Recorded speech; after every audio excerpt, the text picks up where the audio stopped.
Então, esse trabalho ele tem como base, né, apresentar e dar transparência, o objetivo dele foi trazer um diagnóstico da situação financeira do clube. Logicamente com várias ressalvas de tempo, ressalvas de documentação que habilitadas ao Flamengo verificar, mas a gente acredita que dentro de um princípio de conservadorismo e razoabilidade, nós estamos muito próximo, se não muito categórico no número que a gente vai apresentar. O número, tá, que a gente chegou, dando uma rápida e objetiva pontual, um ponto específico, nós chegamos ao número de 750 milhões de dívidas divididas entre endividamento e provisões judiciais. Ele está dividido entre 394 milhões de um passivo tributário fiscal, 91 milhões de um passivo trabalhista, 84 milhões entre empréstimos e financiamentos, 7 milhões de demais passivos e 172 milhões de provisões de demandas judiciais. O que é importante dizer aqui? A gente sabia que existia um problema, sem dúvida nenhuma. O objetivo desse trabalho que a gente está apresentando é um trabalho de tirar uma fotografia e identificar qual é o tamanho do problema que a gente tem. O Departamento Financeiro, dando essa satisfação dos 100 dias, está trabalhando incansavelmente dois pilares principais que são responsabilidade da área financeira: corte de custo e processo. Corte de custo, vocês sabem o que são o que já vem sendo noticiado, os cortes no esporte olímpico, futebol, a redução, o próprio Departamento Financeiro teve um corte de 60% de despesa. Esse é um pilar que a gente tem trabalhado, mas um outro pilar tão importante quanto esse é renegociar essa dívida, né? A dívida de 750 milhões, respondendo, já tentando antecipar uma pergunta, ela é pagável? Sem dúvida nenhuma, mas não num curto prazo. Então, o trabalho que vem sendo feito, desses 55 milhões que os senhores viram ali, aproximadamente 40 milhões já foram renegociados e reparcelados para diante. Então, além da situação ser complicada, não se tinha nenhum nível de segurança com que era a despesa de amanhã. Podia aparecer uma penhora da fiscalização amanhã, podia aparecer uma penhora da PGFN, uma penhora... Esse risco está completamente sanado. Eu acho que quem tem uma torcida de 40 milhões, nada é impossível, e nós estamos mostrando que, através de um trabalho sério, duro, com profissionais de alto nível, acho que esse foi o maior ganho que o Departamento Financeiro trouxe, foi trazer profissionais de alta competência de mercado e que estão se doando ao máximo ao Flamengo e, principalmente, trazendo experiência de outros lugares que não, a princípio, nenhum deles trabalhou em futebol, mas do ponto de vista financeiro, eu acho que quem tem que entender de futebol é o Jorginho, é o Pelaipe. Do ponto de vista financeiro, nós temos que ter gente competente. Então, terminando, eu estou dizendo que essa é uma notícia que, a princípio, é uma notícia ruim, sem dúvida nenhuma. É mais do que a gente esperava? É mais do que a gente esperava, mas eu tenho total confiança que nesse time que foi montado, junto com a área de marketing, junto com a área jurídica, junto com os outros vice-presidentes, nós vamos conseguir virar esse jogo e que nós estamos só no início dele, estamos montando os pilares para construir esse prédio muito mais alto. Não dá para chegar na cobertura sem construir a portaria, sem construir os alicerces básicos. Ao chegarmos aqui ao Flamengo no início de janeiro, o departamento jurídico do clube, no meu entender, não estava configurado adequadamente para uma empresa, uma estrutura societária ou uma pessoa jurídica sem fins lucrativos que movimenta a quantidade de dinheiro, a quantidade de interesse, a quantidade de contratos como o Flamengo movimenta. Então, a falta que senti primeiro quando cheguei ao Flamengo foi a ausência de um profissional de mercado, uma pessoa com visão estratégica de empresas ou de estruturas com dificuldade judicial. Senti uma enorme dificuldade de entender a razão pela qual havia uma descentralização jurídica no clube, e muitos dos senhores sabem, havia um departamento jurídico para todo o clube e um departamento jurídico para o futebol. Me foi dito que nós tínhamos dentro do Flamengo o Flamengo era réu em aproximadamente 500 ações trabalhistas, algumas pessoas falavam em 550 ações trabalhistas, mas o Flamengo não tinha um sistema simples de gestão e acompanhamento de processos judiciais, algo que qualquer escritório de advocacia mediano possui. Encontramos uma fragilidade absurda nas execuções ajuizadas contra o clube, sobretudo execuções fiscais, me refiro aqui às penhoras. Não havia uma estratégia de estancamento dessa sangria de dinheiro que proporcionava uma imprevisibilidade de caixa no Flamengo.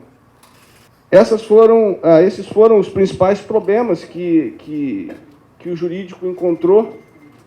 A primeira medida foi trazer um profissional de mercado altamente gabaritado que pudesse se comprometer diariamente para com o Flamengo.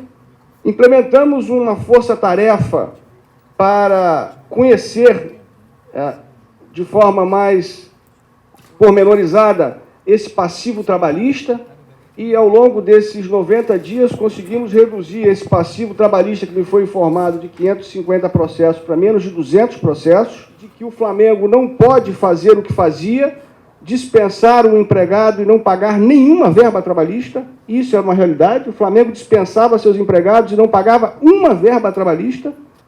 Centralizamos o departamento jurídico do Flamengo. Não há mais a divisão entre um departamento jurídico para o clube como um todo e um departamento jurídico para o futebol, para que se tenha uma unidade jurídica dentro da estrutura. Não era possível compreender um contrato sendo feito de um lado do clube e, posteriormente, quando algum problema surgisse, outro lado jurídico do clube era chamado para atuar sem conhecer as bases, as negociações que foram tratadas. Entendemos que é equivocado, do ponto de vista negocial e empresarial, manter uma estrutura de escritório de advocacia dentro de um clube de futebol. O correto, eficiente e econômico é terceirizar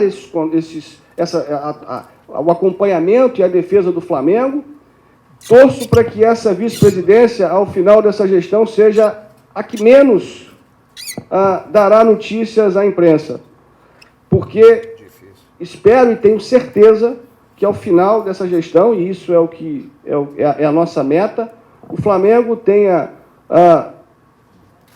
dívidas trabalhistas normais, nenhum passivo tributário latente, me refiro às execuções fiscais, e um jurídico absolutamente consultivo no que diz respeito aos seus contratos internos.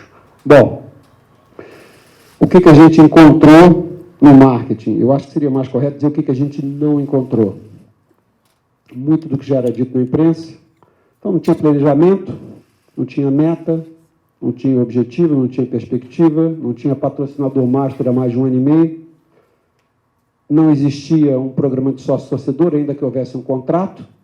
Esse contrato que havia, o Flamengo recebia 11% de royalties e a receita maior era da empresa Golden Goal. Ou seja, o Flamengo tem 40 milhões de torcedores, não pode receber royalty por alguma coisa que ele vai fazer. O Flamengo tem que ser dono do programa e dono da receita. Havia poucos patrocinadores, só 2 com contratos, um vencia em fevereiro, outro vencia em abril, e não seriam renovados. O que a gente fez?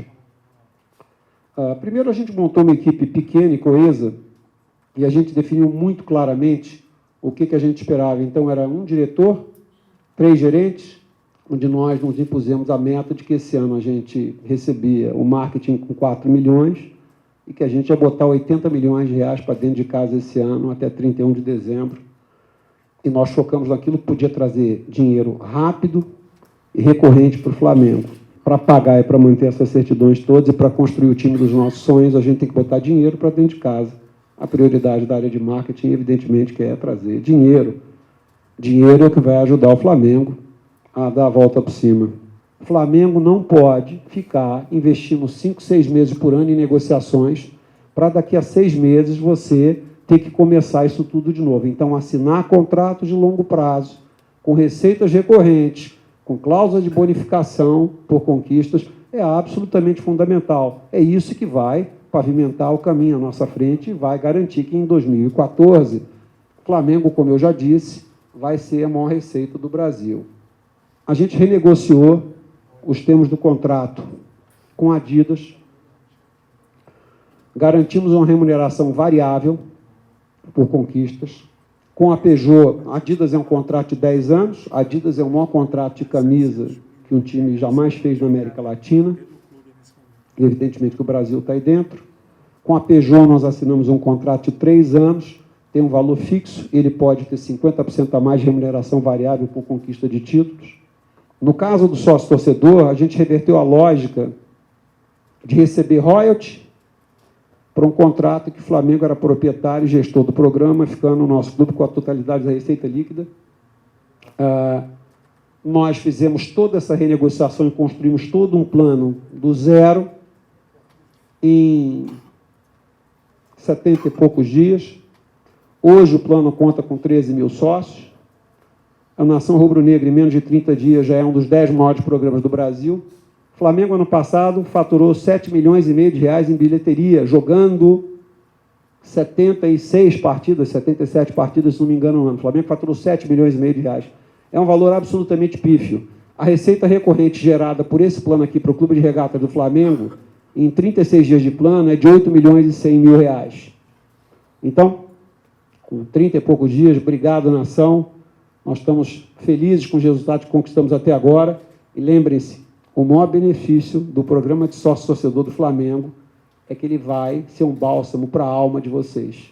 Porque o maior benefício que um torcedor do Flamengo pode esperar é de ter um clube forte, digno e vencedor. E a gente vai conseguir isso com a ajuda desses 40 milhões aí. Então, associem-se, flamengo.com.br, quero me associar, qualquer plano, paga a sua conta, você vai ajudar a gente. Agora, no dia 13 de abril, a gente vai ter a satisfação do primeiro movimento com a loja Espaço Rubro-Negro. A gente espera até o final do ano chegar a 60 lojas nesse modelo. Nós estamos em negociações com 3 potenciais patrocinadores. Se nós fecharmos com mais 2 deles, a gente vai superar a marca de 80 milhões de reais ano. Nós vamos ser, em menos de 6, 7 meses de gestão, a camisa mais valorizada em patrocínios do Brasil. E seguramente até o fim do ano a gente deve ser o maior da América Latina. O que a gente pode esperar? Até dezembro nós vamos ser um dos 3 maiores programas de sócio-torcedor do Brasil. A gente vai lançar um ambicioso programa de licenciamento de royalties para, de alguma maneira, alavancar os canais de distribuição que nós estamos criando um modelo de franquias. Nós vamos trabalhar conjuntamente com a Adidas para que a gente possa usar esses canais de distribuição para ajudar a vender mais produtos. Vamos lançar uma ousada plataforma de vendas online. Não sei se esse ano a gente conseguiria fazer mais do que 8 ou 10 lojas além disso, mas seguramente para o ano que vem a gente tem a expectativa de talvez abrir mais 100 lojas nesse modelo, porque depois que a receita de bolo está pronta e que você começa a ver as primeiras funcionando e que você tem produtos, fica muito mais fácil você botar a máquina para rodar. E por fim, mas não menos importante, nós vamos retomar o projeto das Embaixadas Rubro-Negras, mais sob um novo prisma de relacionamento de negócio, onde a gente espera que esses embaixadores possam vender produtos do Flamengo, possam vender programa de sócios-torcedores, serem comissionados por isso e gerar uma relação financeira recorrente para os nossos embaixadores, que hoje em dia vivem de pires na mão para tentar pagar seus custos no dia a dia. A gente quer oficializar essa relação, a gente sabe que todo mundo tem conta para pagar, e a gente quer colocar a força da máquina que a gente está criando também como uma alavanca de receita para os nossos embaixadores. Aí nós vamos rever o conceito, porque vai ser embaixador quem vender muito produto Flamengo. Quem vender menos produto vai ser cônsul, tá certo? E quem vender muito pouco vai ser amigo do Flamengo, do programa Nação Rubro-Negra. Mas a ideia da gente é de engajar e criar um exército. Eu adoraria poder, daqui a 5 anos, chegar e ver um exército de 100, 150 mil rubro-negros ganhando a vida vendendo produtos do Flamengo. A gente vai chegar lá. Muito obrigado.